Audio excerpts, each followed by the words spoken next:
Bonjour à tous et à toutes, j'espère que vous allez bien. Aujourd'hui, on va parler de l'Empire romain. Connaissant l'anarchie militaire avec sa succession rapide d'empereurs, issus des rangs de l'armée et portés au pouvoir par un coup d'État, elle s'ouvre par l'assassinat de Sévère Alexandre en 235 et avec la fin de la dynastie des Sévères. Culminant avec la succession plus ou moins rapide d'empereurs dont certains ont marqué l'histoire, à l'image de Aurélien ou encore Maximin le Thrace, situation perdurant jusqu'à l'arrivée au pouvoir de Dioclétien en 284.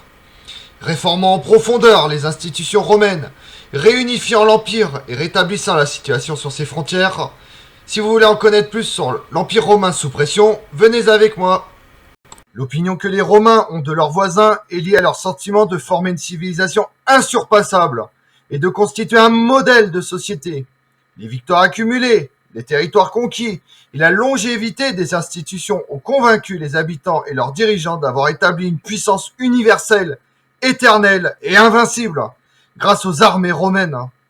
Par conséquent, les populations qui vivent à l'extérieur de l'Empire romain sont ignorées, du moins méprisées et qualifiées de barbares, dans la mesure où leurs organisations politiques et leurs modes de vie sont jugés inférieurs à ceux des Romains. Ce sentiment de supériorité n'interdit toutefois pas des relations commerciales et politiques régulières, au point qu'il n'existe aucune frontière fermée et que les confins du monde romain avec l'Europe centrale, le Proche-Orient et l'Afrique constituent des zones de contact avec les peuples voisins. Ces derniers présentent une grande diversité culturelle et de profondes divisions politiques qui renforcent le sentiment d'unité et de supériorité de l'Empire romain à leur égard. Le plus souvent, des négociations diplomatiques par le biais de traités, de présents et de démonstrations de force ponctuelles suffisent à réduire ou à éliminer les risques que certains voisins belliqueux font peser sur la sécurité des frontières, le long desquelles sont échelonnées les garnisons de l'Empire romain. La dispersion et la désunion des adversaires permettent aux Romains de concentrer leurs efforts de manière épisodique vers une frontière temporairement menacée, défendue par des limes.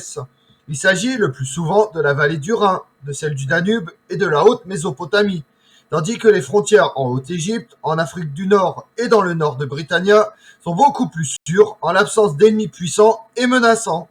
Ainsi, l'empereur Caracalla se porte dans les années 210 sur la frontière du Rhin et du Danube, puis en Orient pour écarter des invasions.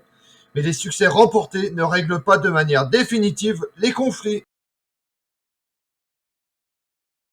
Les menaces sur les frontières de l'Empire romain reprennent sous Sévère Alexandre, qui est contraint d'intervenir en Orient, sans succès, et de se rendre sur le Rhin pour conduire les opérations contre une puissante confédération, les Alamans. Cette coalition de peuples germaniques établis entre les sources du Rhin et du Danube font peser une lourde menace sur les frontières. L'impopularité et l'attentisme du jeune empereur, lié à son échec en Orient et à sa volonté de négocier, expliquent son assassinat en mars 235 par des officiers de son armée.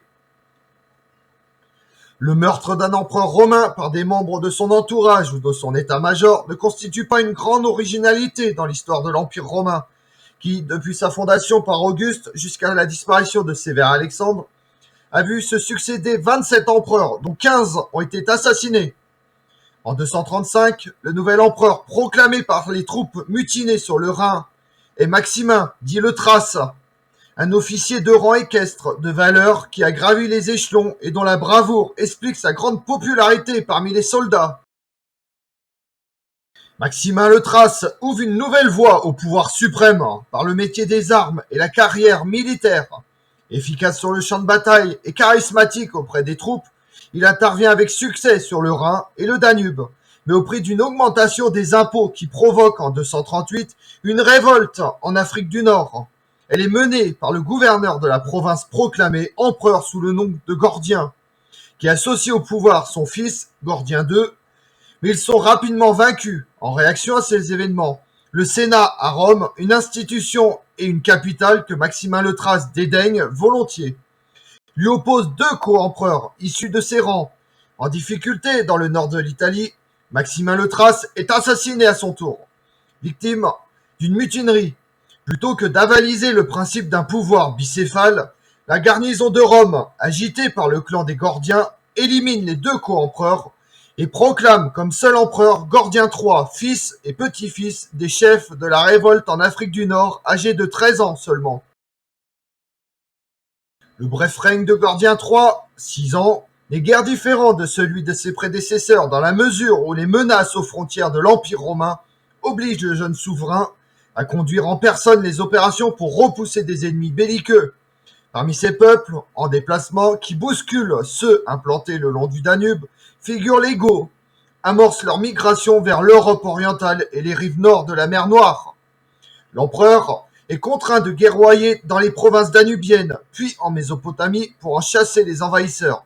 Il meurt des blessures reçues au combat. Il est remplacé par un haut fonctionnaire expérimenté nommé par l'historiographie Philippe l'Arabe, car originaire de la province d'Arabie, l'actuelle Jordanie. Le nouvel empereur est proclamé par des troupes, mais souhaite légitimer son pouvoir en obtenant l'appui du Sénat. En route vers l'Italie, Philippe l'Arabe consolide la frontière du Danube et rétablit l'autorité romaine sur la Dacie, la seule province située au nord du fleuve. Fort de ses succès diplomatiques et militaires, le nouvel empereur tente d'ancrer son règne dans la durée et d'instaurer un nouvel âge d'or en faisant célébrer, en 248, le millénaire de Rome. Alors que les frontières sont à nouveau menacées, l'incapacité de l'empereur à garantir la sécurité de ses sujets provoque un soulèvement militaire et son assassinat en 249.